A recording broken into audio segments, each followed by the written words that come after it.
యాదాద్రి భువనగిరి జిల్లా యాదగిరిగుట్టలో municipal chairperson Gundlapalli వాణి భరత్ గౌడ్కి సన్మాన మహోత్సవం గుండ్లపల్లి వంశస్థులు నిర్వహించారు. గుండ్లపల్లి వాణి భరత్ గౌడ్ యాదగిరిగుట్ట మున్సిపల్ చైర్పర్సన్గా ఎన్నికైనందుకు కృతజ్ఞతగా సన్మాన మహోత్సవ కార్యక్రమాన్ని నిర్వహించి గుండ్లపల్లి వాణి భరత్ గౌడ్ని శాల్వాలతో సత్కరించి శుభాకాంక్షలు తెలియజేశారు. యాదాద్రి భువనగిరి జిల్లా యాదగిరిగుట్టలో మున్సిపల్ చైర్పర్సన్ గుండ్లపల్లి వాణి భరత్ గౌడ్కి సన్మాన మహోత్సవం గుండ్లపల్లి వంశస్థులు నిర్వహించారు. గుండ్లపల్లి వాణి భరత్ గౌడ్ యాదగిరిగుట్ట మున్సిపల్ చైర్పర్సన్గా ఎన్నికైనందుకు కృతజ్ఞతగా సన్మాన మహోత్సవ కార్యక్రమాన్ని నిర్వహించి గుండ్లపల్లి వాణి భరత్ గౌడ్ని శాల్వాతో సత్కరించి శుభాకాంక్షలు తెలియజేశారు. కార్యక్రమానికి పెద్ద సంఖ్యలో గుండ్లపల్లి వంశస్థులు హాజరయ్యారు. సన్మాన కార్యక్రమం చేపట్టడం చాలా సంతోషంగా ఉందన్నారు. ఈ సందర్భంగా గుండ్లపల్లి వాణి భరత్ గౌడ్ మాట్లాడుతూ ప్రతి ఒక్కరి సహకారంతో యాదగిరిగుట్ట మున్సిపల్ చైర్పర్సన్గా గెలుపొందామన్నారు. ప్రతి ఒక్కరికి అండగా ఉంటామన్నారు. ప్రతి ఒక్కరికి సహాయ సహకారాలు అందిస్తామన్నారు. ప్రతినిత్యం అందుబాటులో ఉంటామని తెలిపారు.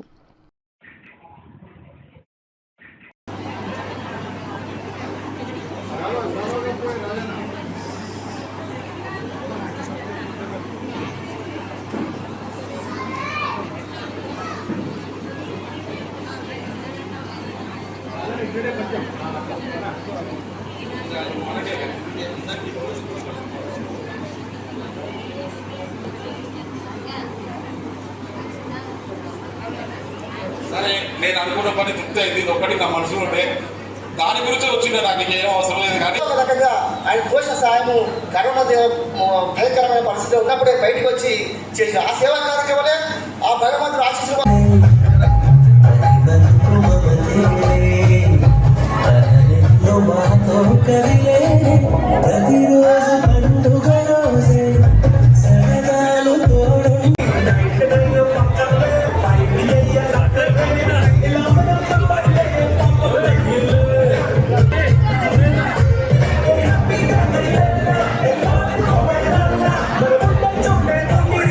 పరోక్షంగా ఒక వ్యక్తి ఉండు, అది మనందరికీ తెలియదు. అది మన పిల్లపిల్ల వ్యక్తే. ఎందుకంటే ఎంత కష్టపడ్డామో, ఎన్ని నష్టాలు కోర్చున్నామో, ఎక్కడ తిప్పినో, ఎన్ని స్థానాలు మారినాయో మనకు తెలుసు. పాపులు కలిపి మన పిల్లపిల్ల నిలబెట్టు గెలిపించిన ధైర్యం మా అన్నదమ్ములది అన్నది కూడా చెప్పుకుంటాం. అదేవిధంగా ఈరోజు నేను ఒక చైర్మన్ బాధ్యత తీసుకున్న 11 రోజులు అవుతుంది. 11 రోజుల్లో కూడా నేను ఫస్ట్ ఎవరైనా నువ్వు అంటే నేను ఢిల్లీకి రాజైనా కూడా తల్లి కొడుకునే కాక నా ఎక్కడ ఎంత పదవి వచ్చినా కూడా నేను మా అమ్మ కొడుకునే, మా గుల్లెపల్లి వంశానికి నేను వాళ్ళ పిల్లలుగానే ఒక కుటుంబ సభ్యులాగానే ఉండాలి తప్ప నేను చైర్మన్ అని చెప్పి ఒక కిరీటం వచ్చిందని చెప్పి నేను వాళ్ళ దూరంగా ఎప్పుడు ఉంటాను. వాళ్ళ సలహాలు సూచన మేరకే ఈ 5 ఏళ్ళు కూడా కలిసి పనిచేసి ఈరోజు ఒక మంచి పేరు సంపాదించుకున్న ఒక కాన్సెప్ట్ తోటి వచ్చింది తప్ప ఏదో డబ్బు సంపాదించుకున్న ఆశతోటి కానీ ఇంకా వేరే విధంగా రాలేదు. ఎందుకంటే మా ఊరు గుల్లెపల్లి, నా ఇంటి పేరు గుల్లెపల్లి, మా బలిగం అంతా గుల్లెపల్లిలో 1000 మంది ఉంటాం. అలాంటి బలిగాన్ని కూడా ఈరోజు చాలామంది తక్కువ చూసి మాట్లాడతారు. కానీ నేను ఎప్పుడు అనుకునేది ఎప్పుడైనా ఒకసారి క్రీడానికి కొట్టాలని ఒక కాన్సెప్ట్ తోటి 20 ఏళ్ళు సార్ నేను ఎన్నో ఒడుగుడు పడ్డా, కష్టాలు పడ్డా. గతంలో ఉన్న ఆస్తులన్నీ అనుకునే పరిస్థితి వస్తే నేను అన్ని లాస్ అయిపోయిన తర్వాత మా నాన్న మా అన్నదమ్ముల నుండి అరే నువ్వు భయపడకరా, మేమున్నాం, నేను సంపాదించిన ఆస్తి ఉంది, కొనికి పెడతాం అని చెప్పి వాళ్ళ ధైర్యాన్ని ఇచ్చి మా తమ్ముడు కానీ మా అన్నలు కానీ నాకు ఉన్న ధైర్యం ఇచ్చి ఈరోజు మళ్ళీ నిలబెట్టారు. ఆ నిలబెట్టిన తర్వాత ఇప్పటి వరకు కూడా ఎప్పుడు ఆపద వచ్చినా కూడా మా బ్యాక్ బోన్గా మా అన్నదమ్ములు ఉండడం, వాళ్ళకి సపోర్ట్గా మా కాకలు కానీ ఎవరైనా నాకు పూర్తి సహకారం అందించారు.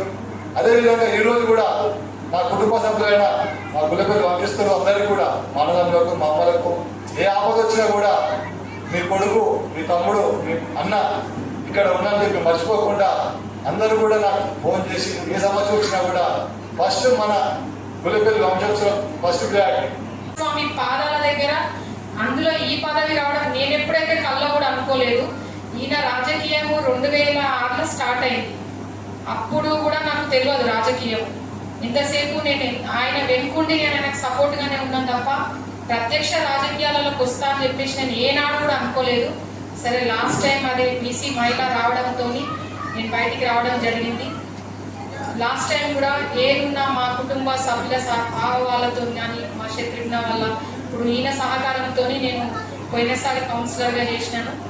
ఇంతకుముందు మన నరసింహ చెప్పినట్టు కింగ్ నేనైనా కింగ్ మేకర్ వేరే మా లక్ష్మణ్ బావని నేను అస్సలు కూడా ఊహించుకోలేదు. ఆ రోజు మనకు దుర్గమ్మ బోనాలు మంగళవారం రోజు బోనం ముగిస్తున్నాను.